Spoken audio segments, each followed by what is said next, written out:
Sindhudurg academy engineer doctor होण्याचा राजमार्ग। 10वी नंतर स्टेट बोर्डसह जेईई, नीट, एमएच, सीईटी, नाटासाठी इंटिग्रेटेड बॅच सुरू। हैदराबाद, चेन्नई, मुंबई, कोटा येथील तज्ञ प्राध्यापकांचे मार्गदर्शन। डिजिटल स्मार्ट बोर्डसह एसी क्लासरूम। 6 वर्षांची यशस्वी परंपरा। आमच्या संस्थेतील 82 विद्यार्थ्यांना मेडिकल तर 134 विद्यार्थ्यांना इंजिनिअरिंगला प्रवेश। पत्ता इंद्रायणी शिक्षण प्रसारक मंडळ संचलित Pushpasen Sawant science junior college, वाडी उमरमळा, मुंबई गोवा महामार्ग, ओरोस। संपर्क 9158 83 45 87 88 10 18 53। मी अमोल सरिता भावदास मडामे, नशाबंदी मंडळ सचिव, मुख्य संघटक। आज गोपेरी आश्रम येथे 3 दिवसीय संवाद, नियोजन व समन्वय बैठक नशाबंदी मंडळाच्या माध्यमातून घेण्यात येत आहे।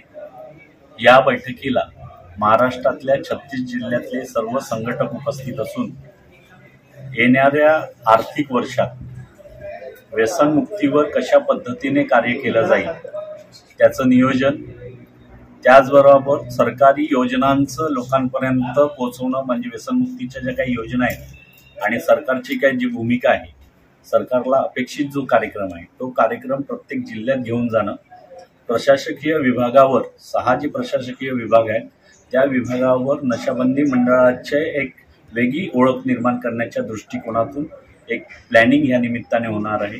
त्याचबरोबर आमच्या ह्या कार्यक्रमाला जे आलेले संघटक आहेत त्यांना आम्ही वर्षभरात पुरेल असं साहित्य इथे देत आहोत, की जे साहित्य घेऊन जाऊन ते संघटक त्यांच्या जिल्ह्यात कार्यरत असतील आणि तिथे मतपरिवर्तन करून व्यसनमुक्तीचं काम करतील।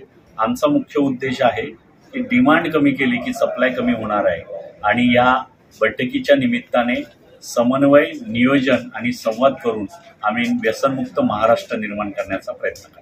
काही गोष्टी अपरिहार्य असतात, कारण ज्या पद्धतीने जागतिक अर्थकारण चाललेलं आहे, परंतु आपण यावर एक उपाय करू शकतो की जसं स्मोकिंग झोन असतो, ज्या पद्धतीने स्मोकिंग झोन असतो किंवा मोठ्या मोठ्या हॉटेल्समध्ये सुद्धा जिथे नशा केली जाते, म्हणजे दारू पिली जात असेल तर स्मोकिंग केलं जात नाही, स्मोकिंगसाठी वेगळा झोन तयार केला जातो।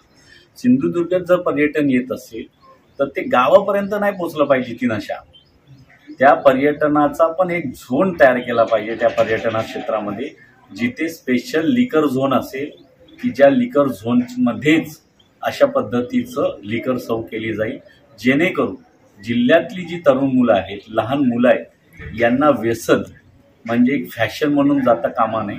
तर व्यसन हे वाईट आहे आणि त्याला नियंत्रण आणण्यासाठी आमची अशी मागणी असेल की जर व्यसन जिल्ह्यात येणारच असेल आणि ते अपरिहार्य ठरणार असेल तर त्याला रिस्ट्रिक्ट करावं आणि त्याचे काही स्पेशल झोन बनवून तेवढ्यापुरतीच त्याला मर्यादित करावं, अशी एक कार्यकर्ता म्हणून आमची मागणी आहे। ताज्या अपडेट्स आणि ताज्या बातम्यांसाठी आजच सबस्क्राईब करा आपला Sindhudurg digital news channel. Like करा, शेअर करा, कमेंट करा आणि महत्त्वाचं म्हणजे बेल आयकॉनला क्लिक करायला विसरू नका।